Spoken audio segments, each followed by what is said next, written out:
Mari kita melanjutkan ibadah kita dengan membaca bacaan bertanggapan yang pagi hari ini terambil ikuti dari Mazmur nomor 46 ayat 2 sampai dengan ayatnya yang ke-12. Mari kita membaca secara bertanggapan. Allah itu bagi kita tempat perlindungan dan kekuatan, sebagai penolong dalam kesesatan sangat terbukti.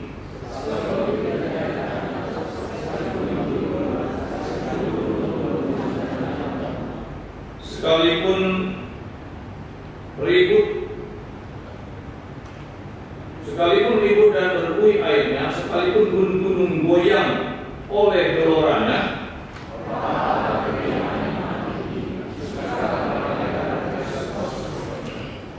Allah ada di dalamnya, kota itu tidak akan goncang. Allah akan menolongnya menjelang pagi.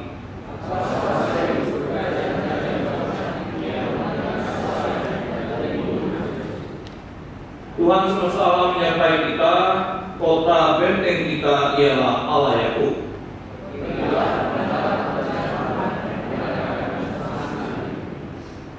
Yang menghentikan peperangan sampai ke ujung bumi, yang mematahkan busur panah, menunturkan ombak, membakar kereta-kereta perang dengan api.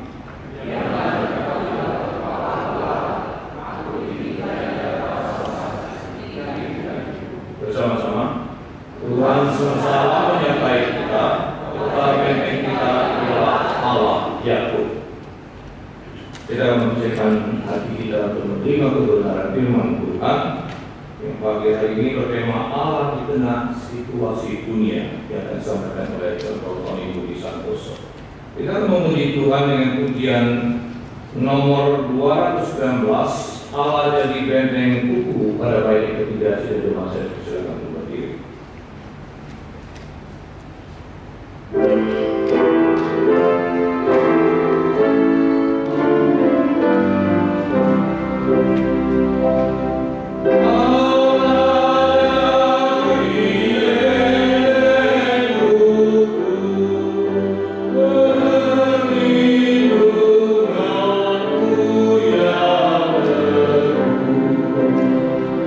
Mercy.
Bapa di dalam kerajaan surga,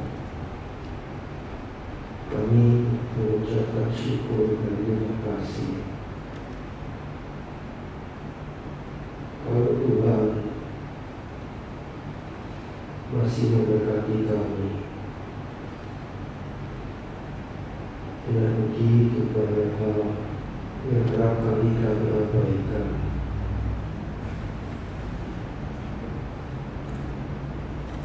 Khususnya ketika kami diberkati untuk mendapat kesempatan belajar firman.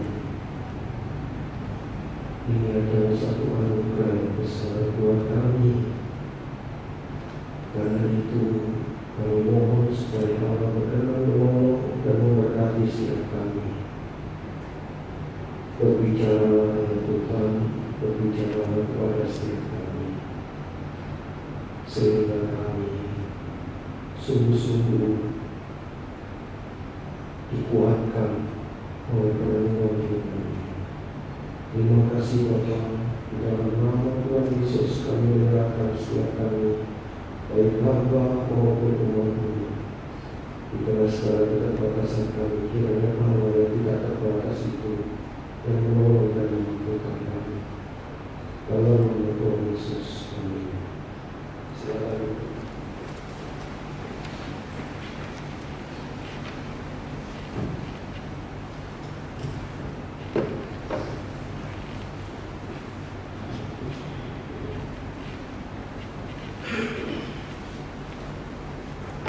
Selamat pagi Bapak Ibu yang dikasihi Tuhan.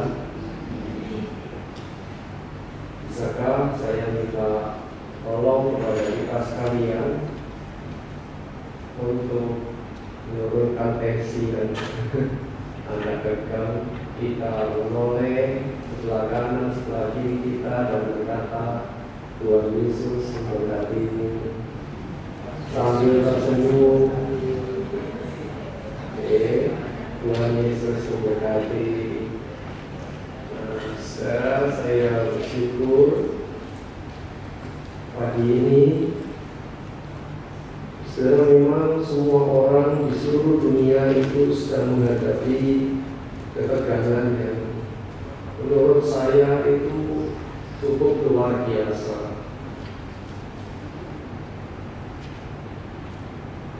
Ketegangan ini tidak sedikit saudara melalui ketegangan karena COVID-19 ini. Anak-anak Tuhan itu dilanda kekhawatiran sebab melalui situasi ini kematian itu seolah-olah dekat sekali dengan kita. Ya, seolah-olah dekat sekali dengan kita dan bisa menjemput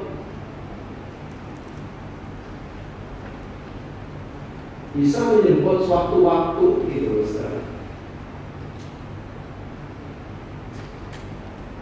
Terus terang saja, ditambah lagi dengan berita-berita dari internet, WA grup, media massa, semuanya itu membuat sedikit banyak kita itu menjadi tegang.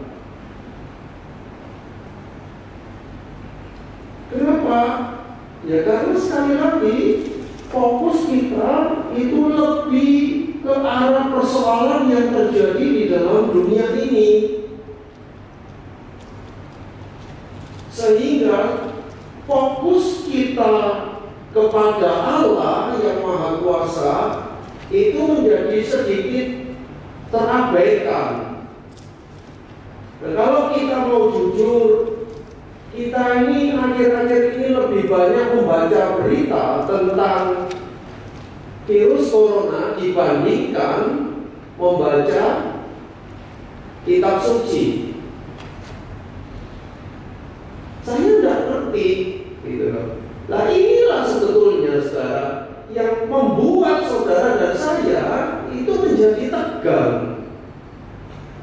Karena fokus kita tidak lagi kepada Allah, tetapi kepada persoalan yang sedang terjadi, bukan kepada Allah. Lalu apa yang akan kita kita menghadapi situasi yang sedang pelik saat ini. Saudara, pertama kali kita harus melihat dari sisi teologis atau dari sudut pandang Allah. Kita harus melihatnya dari sudut pandang Allah. Kenapa kita harus melihat dari sudut pandang Allah? Sebab Allah itu adalah sumber dan pusat dari iman kita. Bahkan lebih dari itu, Allah itu adalah sumber dan pusat dari dunia ini. Maka kita perlu memfokuskan diri kita kepada Allah melalui firman-Nya. Kita perlu tahu apa yang Alkitab katakan terkait dengan hal ini. Karena itu, saya mengajak saudara untuk membuka satu bagian kitab suci dari Roma pasal ke-8 ayat yang ke-28.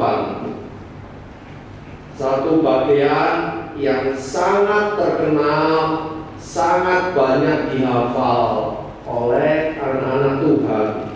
Tetapi mari kita membacanya sekali lagi. Nanti di rumah saudara bisa membaca mulai dari ayat 1 sampai dengan akhir dari ayat yang ke-39. Ya, di rumah saudara bisa baca supaya mendapat kejelasan yang lebih baik lagi. Kita akan membaca sama-sama. 2, 3. Kita tahu sekarang bahwa Allah turut bekerja dalam segala sesuatu untuk mendatangkan kebaikan bagi mereka yang mengasihi Dia, yaitu bagi mereka yang terpanggil sesuai dengan rencana Allah. Nah, saudara-saudara, kata dalam segala sesuatu itu berarti ketika sekali lagi ya, ketika dikatakan Allah turut bekerja dalam segala sesuatu. Nah, kata segala sesuatu itu berarti tidak ada hal atau peristiwa dalam dunia ini yang di dalamnya Allah itu tidak turut bekerja. Semuanya Allah turut bekerja di dalamnya, termasuk dalam situasi dunia kita saat ini. Tetapi soal bagaimana cara Allah bekerja, itu yang kita tidak tahu. Tetapi kita bisa percaya sepenuhnya bahwa tidak ada satu peristiwa di bumi ini yang terjadi di luar kontrolnya Allah, di luar kehendak Allah. Itulah kebenarannya. Itulah yang ingin diungkapkan oleh Paulus melalui ayat ini. Segala sesuatu, segala peristiwa, semua baik yang terjadi di dalam hidup saudara dan saya secara pribadi ataupun yang terjadi di dalam dunia sampai dengan saat ini, semuanya Allah turut bekerja di dalamnya. Kita tidak tahu bagaimana cara Allah bekerja, tetapi kita bisa pastikan dengan yakin Allah yang menciptakan dunia ini, Allah pula yang turut bekerja di dalamnya. Termasuk kondisi terakhir situasi dunia saat ini terkait dengan virus corona. Kita bisa pastikan 100% Allah turut bekerja di dalam seluruh peristiwa saat ini. Saudara, saya akan memberikan satu ilustrasi. Suatu hari ada seorang ibu yang lagi menyulam. Ketika dia sedang menyulam, lalu ada anaknya yang masih kecil tiba-tiba dia bermain di bawah ibunya yang lagi duduk dan menyulam. Waktu dia lagi main, masih main, dia tiba-tiba mulai ke atas. Setelah dia mulai ke atas, lalu dia bertanya kepada ibunya, "Mama, ya ada apa, Nak? Mama sedang ngapain sih?" "Oh, Mama lagi menyulam." "Ih, kenapa dari bawah kelihatan begitu jelek sekali? Warnanya tidak bagus deh. Pokoknya satu dengan yang lain tumpang tindih, jelek sekali, gak ada bentuknya kayak gitu." Lalu mamanya bilang, "Nah, gini deh, kamu coba main keluar deh sebentar. Nanti kalau Mama sudah selesai, kamu Mama panggil." "Oh gitu ya, Ma? Oke."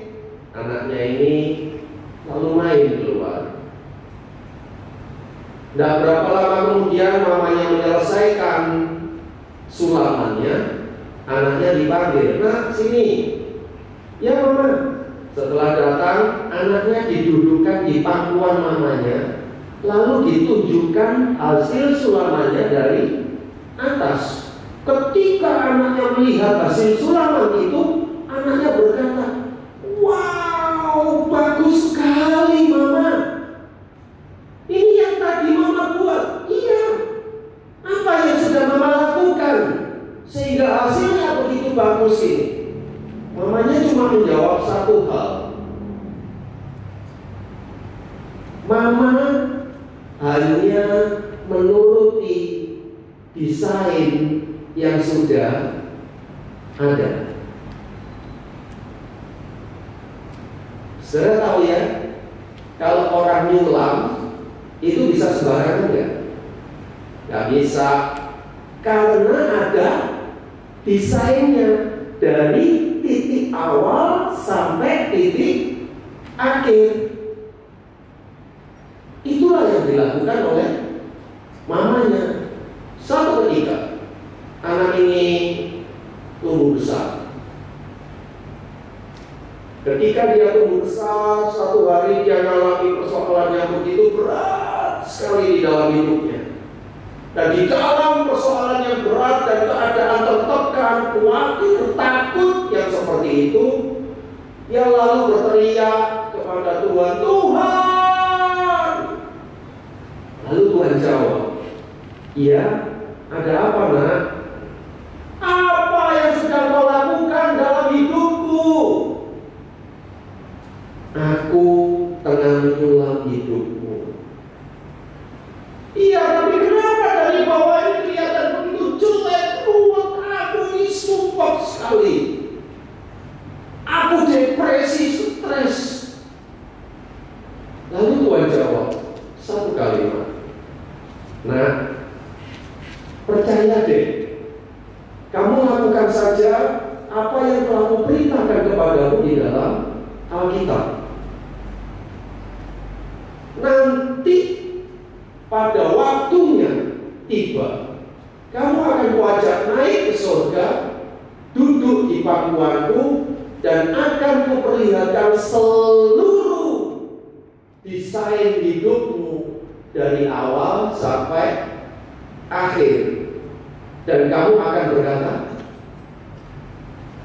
wow, Tuhan, luar biasa indah sekali.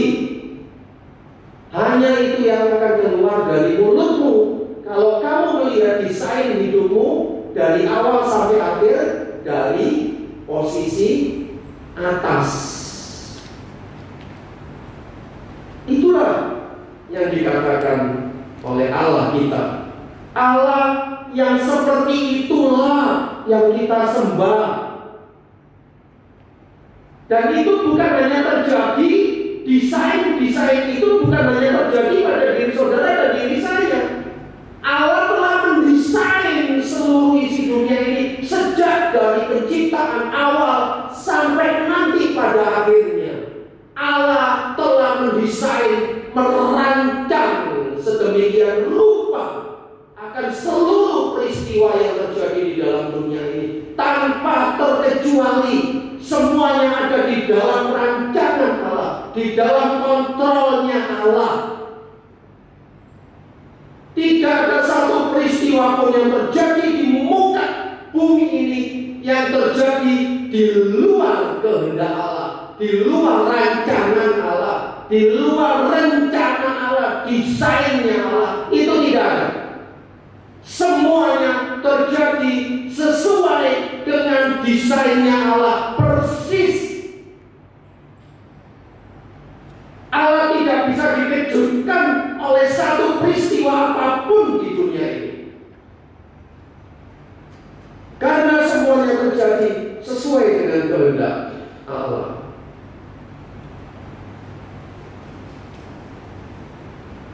Kitab Amos mengatakan, adakah malapetaka terjadi di satu kota dan Allah tidak melakukannya?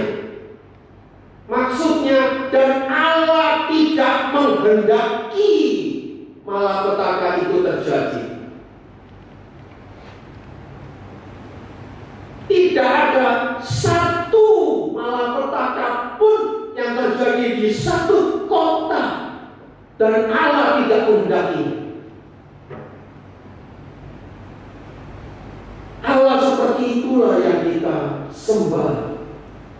Allah seperti itulah yang kita puji, yang kita sembah selama ini. Allah yang mengontrol seluruh alam semesta dengan kehendaknya yang kudus dan bijaksana. Saudara-saudara yang dikasihi oleh Tuhan, berita baiknya adalah semuanya itu dikerjakan Allah demi kebaikan kita yang mengasihi Dia dan yang terpanggil sesuai dengan rencana Allah. Perhatikan kata kuncinya. Kata kuncinya itu dikatakan, kita tahu sekarang bahwa Allah turut bekerja dalam segala sesuatu untuk mendatangkan kebaikan bagi mereka yang mengasihi Dia.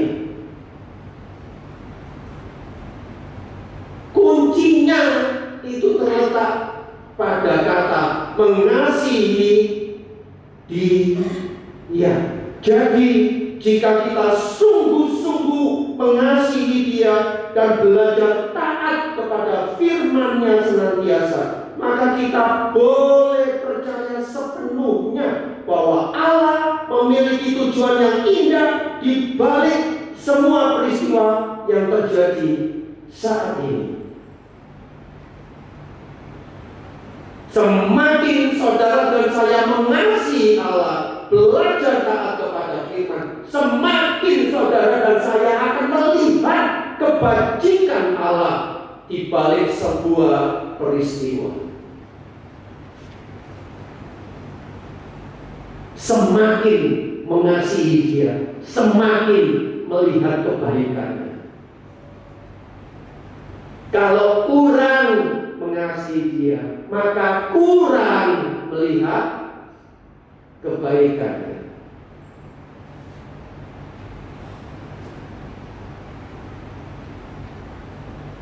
Jadi mari kita berusaha untuk senantiasa mengasihi Allah dengan sepenuh hati kita.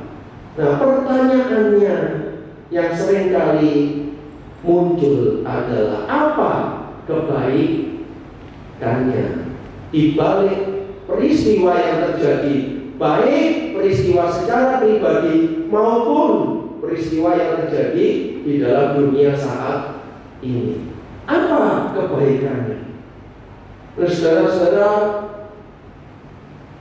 banyak sekali yang mengutip ayat ini, tetapi berhenti di dalam ayat 28 saja, sehingga menimbulkan tanda tanya yang besar. Apa kebaikannya? Kalau memang Allah turut bekerja di dalam segala sesuatu yang terjadi dalam dunia ini, terus apa kebaikannya? Padahal jawabannya terletak di dalam ayat yang ke-29. Mari kita baca ayat 29. Sama-sama. 2, 3. Mereka juga ditentukannya dari semula untuk menjadi serupa dengan gambaran anaknya, supaya dia anaknya itu menjadi yang sulung di antara banyak saudara. Nah, inilah yang menjadi jawabannya.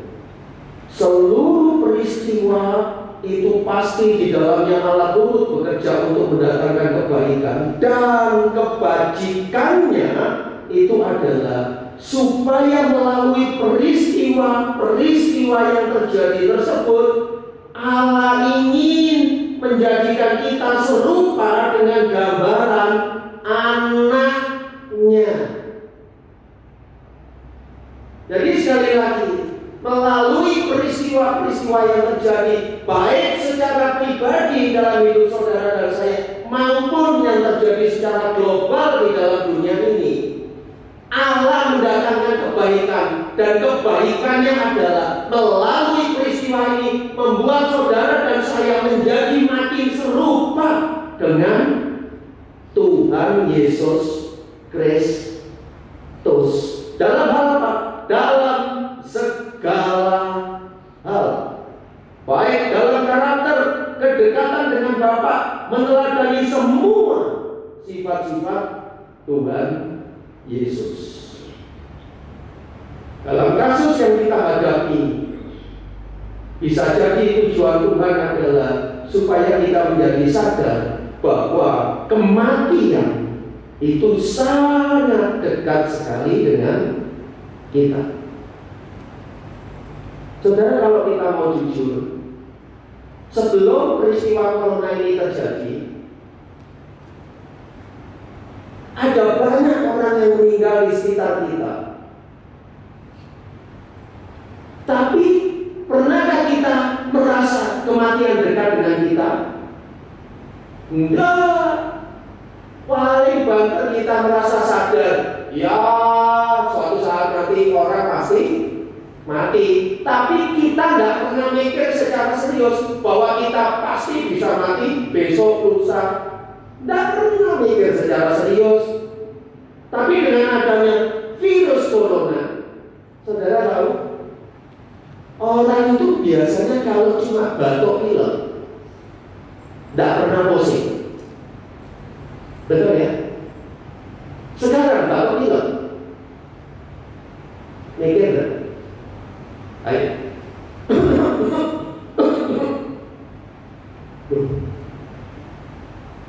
Apa ini gitu? Sakit tenggorokan, lalu demam, biasanya tidak pernah pusing.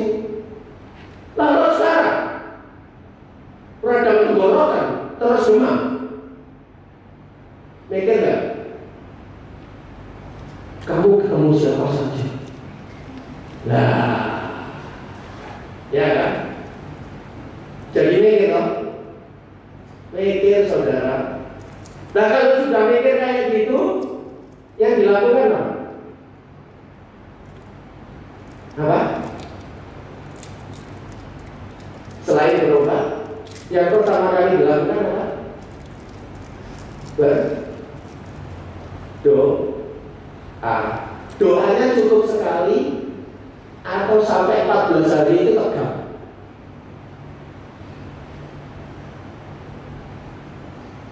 Saudara, setelah 14 hari tegang, kok belum sembuh? Ditambah 14 hari lagi, 28 hari dari sakit itu. Doa terus, Tuhan, tolong Tuhan. Oh, mungkin hari ini aku nih banyak Tuhan pegang uang. Apalagi kalau duduknya sebagai kasir, ya, atau ada orang beli, terus jangan-jangan uang itu ya, uangnya dijemur semuanya, dikasih jepit, semuanya dijemur. Setelah itu sudah dijemur lama, diangkat lagi, dipegang lagi, hatinya masih tenang pada Tuhan, tolong ya Tuhan. Tidak ada tenangnya. Karena tidak ada tenangnya, maka lebih sering berdoa. Yang tadinya tidak pernah baca kitab suci, sekarang baca kitab suci. Yang tadinya tidak pernah memperhatikan keluarga, sekarang memperhatikan keluarga. Yang tadinya tidak pernah ngajari anak untuk kitab suci, sekarang mengajak mereka untuk berdoa. Saudara, mimpi mungkin itulah salah satu kebaikan melalui keadaan yang tegang sampai dengan hari ini. Kita tidak tahu sampai kapan keadaan ini akan terjadi. Di Wuhan itu 3 bulan. Italia, Singapura, Malaysia semua lockdown dan seluruh jalan sepi sekali.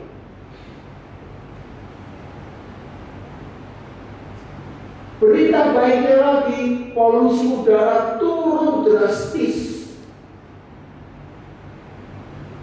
Saudara lihat kebaikan yang jauh lebih besar juga di balik semuanya ini. Kalau memang itu membuat saudara dan saya dipaksa melalui keadaan ini untuk mencari Tuhan dengan segenap hati, maka itulah salah satu kebaikan bagi kita manusia, bagi kita anak-anak Tuhan. Dalam situasi seperti ini juga kita diuji. Kasih kita kepada Allah itu harus diwujudkan juga dengan peduli kepada sesama sebagai perwujudan dari kasih kita kepada Allah. Saya berharap kita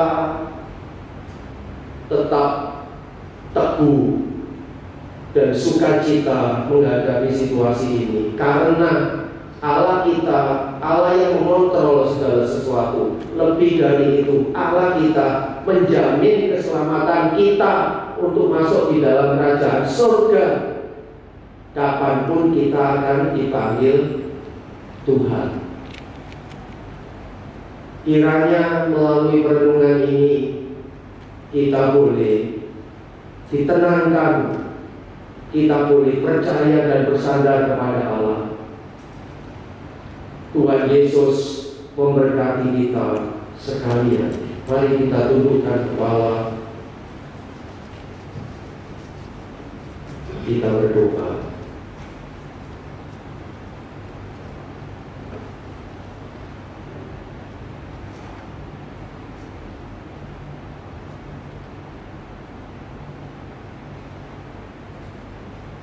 Bapa di dalam kerajaan surga, terima kasih kalau kami boleh duduk diam dan kami boleh belajar, mendengarkan dan merenungkan sebagian dari kebenaran firman Allah. Tolong berkatilah setiap kami supaya kami bisa menenangkan diri di hadapan Allah, karena firman-Mu katakan di dalam tinggal tenang dan percaya, di situ letak kekuatan-Mu, letak kekuatan kami. Karena itu sekali lagi biarlah kami boleh menenangkan diri, karena Allah mengontrol segala sesuatunya, dan segala sesuatunya dikerjakan Allah demi kebaikan kami, orang-orang yang mengasihi Engkau. Biarlah melalui peristiwa-peristiwa ini, ketika kami dipaksa untuk merenungkan kembali kehidupan ini, kami membuat diri kami menjadi lebih dekat kepada Tuhan. Terima kasih Bapa, kami bersyukur di dalam nama Tuhan Yesus. Amin.